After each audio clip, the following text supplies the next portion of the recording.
nos debates. Eu vou também pedir vênia ao desembargador Juscelito para manter o posicionamento, respeitando, obviamente, todas as considerações, não só nesse julgamento, mas também no outro desembargador, e anuncio, portanto, o resultado. Por maioria, recurso desprovido, vencido o desembargador Juscelito, que lavra a divergência. Cumprimento mais uma vez o doutor Luiz Fernando, desejando que sempre... Na advocacia criminal. Então, meus cumprimentos e meus respeitos aí a Vossa Excelência. É um prazer e uma honra tê-la aqui. E estarei no evento também, que Vossa Excelência já confirmou lá dos 200 anos do Tribunal do Júri. Estarei na plateia lhe aplaudindo. Mário Elton Jorge, relator na espécie exame, meus cumprimentos. Agradeço Vossa Excelência pela concessão de prazo aqui para as razões recursais. Naquela oportunidade estive acometido de uma cólica renal que deixou os meus dias cinzas. Muito difícil, foi um período muito difícil. Agradeço também pela sensibilidade de conceder o prazo, renovar o prazo aí para as razões recursais. Desembargador Luiz Carlos Xavier, aqui é com prazer que eu cumprimento Vossa Excelência. Foi meu professor na graduação. Para mim é de uma felicidade incomensurável vê-lo com saúde aí, bastante ativo no julgamento. Eu assisti todos os votos de Vossa Excelência, dos demais desembargadores, e posso afirmar sem sombra de dúvida, desembargador Xavier, que eu continuo aprendendo com Vossa Excelência. Então, principalmente aí no último voto que o senhor fez a relatoria, né? Então, continuo aprendendo com Vossa Excelência. É um prazer enorme. Cumprimento também o desembargador Juscelito Giovanni Sé, o juiz substituto segundo grau, Dr. Mário Bley, também Dr. Francisco Cardoso Oliveira, o douto procurador, simpático procurador, Dr. Saulo Ramon Ferreira, meus cumprimentos, aos servidores, especialmente a doutora Marina, aí, que nos trata com tanto zelo aqui, todos os advogados, não só a mim, mas todos os demais colegas. Os colegas advogados estão assistindo aqui na transmissão do YouTube, e os estudantes de Direito também. Não posso deixar de falar aqui dos meus alunos lá da Estácio Curitiba. Excelências, a nossa Polícia Militar, ela sem dúvida atravessa um período difícil, ela sangra, ela é açoitada diuturnamente pelo governo do Estado. A nossa polícia não tem nenhum investimento, não tem nenhum reconhecimento de forma alguma. E recentemente nós vimos aqui, na cidade de Guarapuava, uma tentativa de invasão, uma transportadora de valores, que culminou aqui, então, na morte de um policial e na quase morte de um outro policial, né? Ele foi atingido na perna. No dia seguinte, nós vemos o secretário de Segurança Pública vir à imprensa dizer que está sob controle, de que havia um plano de contingência, né? Porém, nesse momento, ninguém foi preso, né? E um policial acabou tombando aí no combate. Aí me deparo essa semana com a notícia de que foi instaurado um inquérito policial militar para apurar críticas de 32 policiais lá em Guarapuava e criticado, 16º Batalhão, criticaram o seu comandante. Pois bem, como é que a Polícia Militar combate o crime organizado sem uma estratégia, sem treinamento, sem apoio, sem recursos? Né? É uma dificuldade absurda. Nós devemos olhar a Polícia Militar como heróis e jamais como bandidos. É inaceitável o que o Estado do Paraná faz com a nossa Polícia Militar. E por que falo isso, Vossas Excelências devem estar se perguntando por que todo esse mal causado à polícia, ela se reflete, de alguma forma, na sociedade, no cidadão. E em qual cidadão? Não é em qualquer cidadão, diferente da teoria que eu ouvi do Dr. Mário, do desembargador Mário, da espingarda que atira para todo lado. Nesse caso, não, desembargador Mário. Nesse caso, tem um alvo, sim. A Polícia Militar tem o alvo que é o pobre, né, o cidadão marginalizado. Então, todo esse mal causado pelo Estado do Paraná, a polícia, causa um reflexo grande. No presente caso, foi exatamente isso que aconteceu. Consequência disso, né, foi o que aconteceu no presente caso. Percebam, nós tivemos uma atuação policial desastrosa aqui nesse caso. Faltou preparo daquele que atuava, e eu digo que o Estado é quem tem a culpa dessa situação. Percebam, da análise dos depoimentos dos policiais, eles receberam uma denúncia anônima.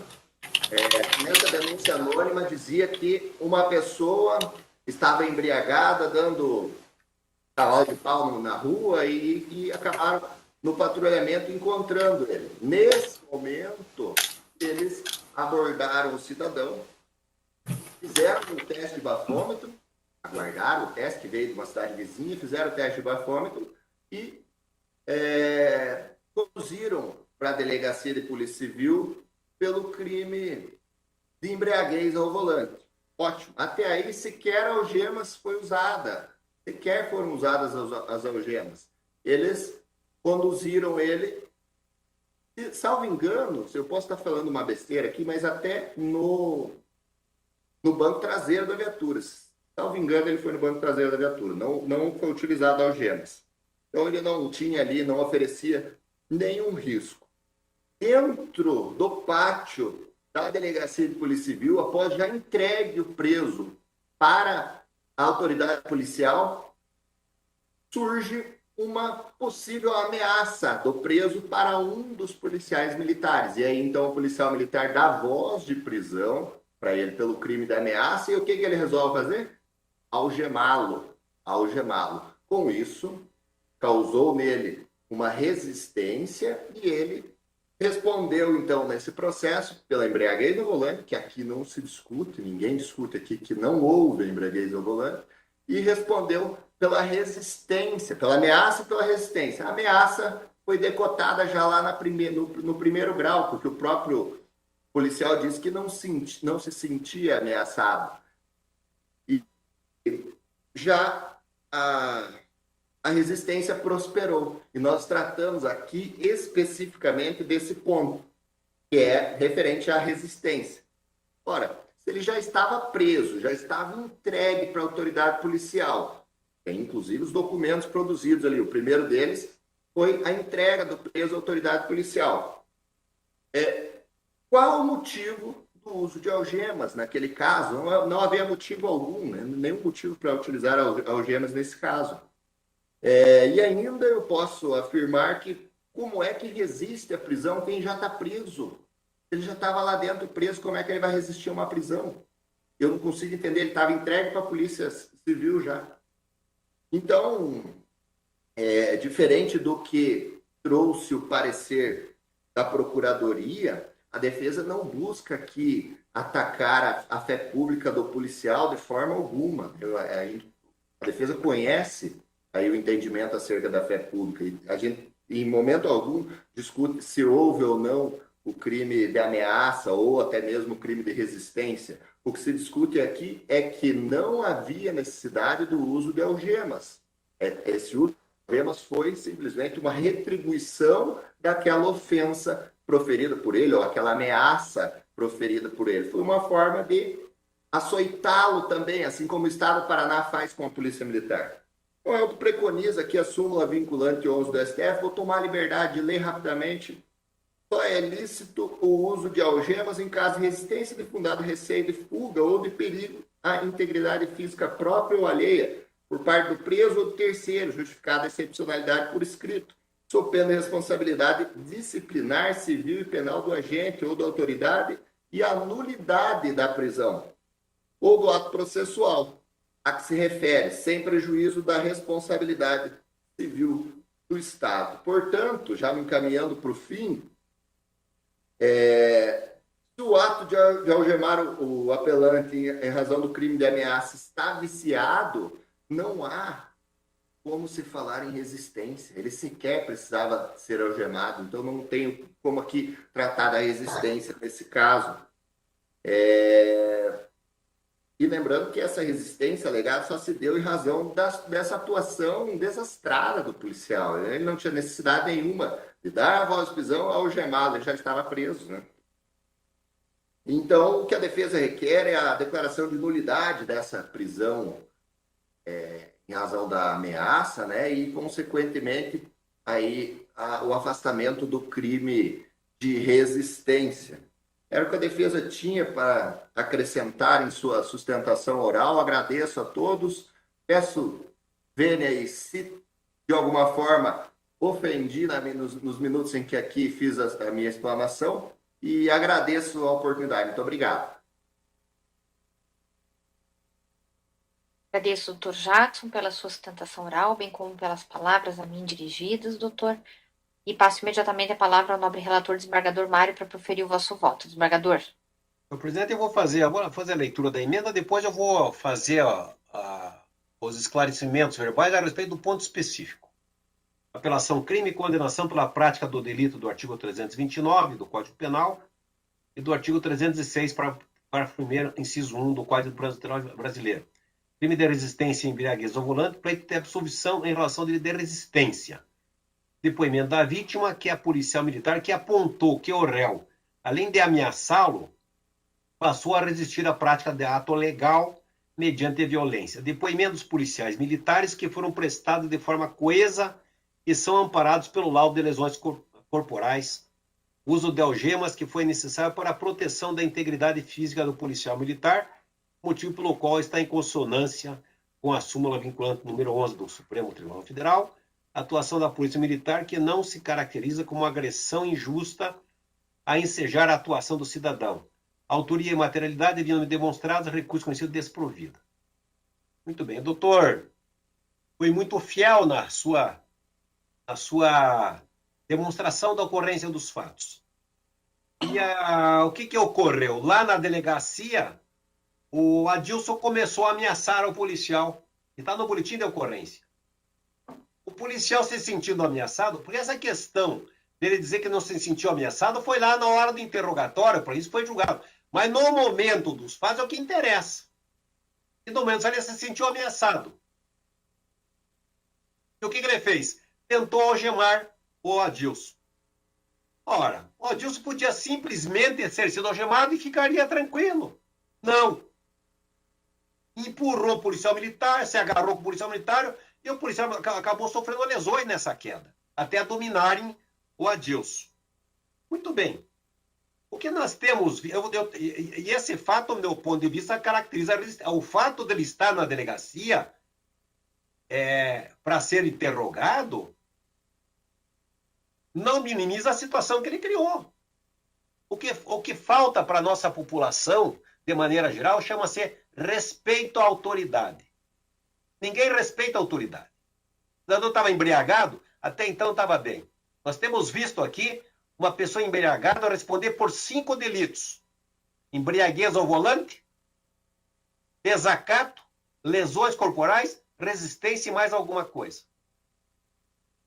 O cidadão está embriagado ao volante, a polícia dá o sinal, para, tudo está errado, ainda quer ter razão. Nós vimos, não muito distante, a população de Blockbuster encurralar a polícia em paredões para ver a polícia resistir, para ter a motivação da violência da polícia. Em tudo que é hora de imprensa, Vossa Excelência vê, porque a polícia é violenta.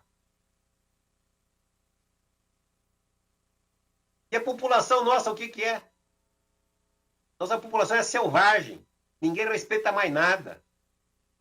O direito de livre expressão, de livre circulação, dá direito a tudo, mas obrigação ninguém tem. No Brasil só se tem direitos.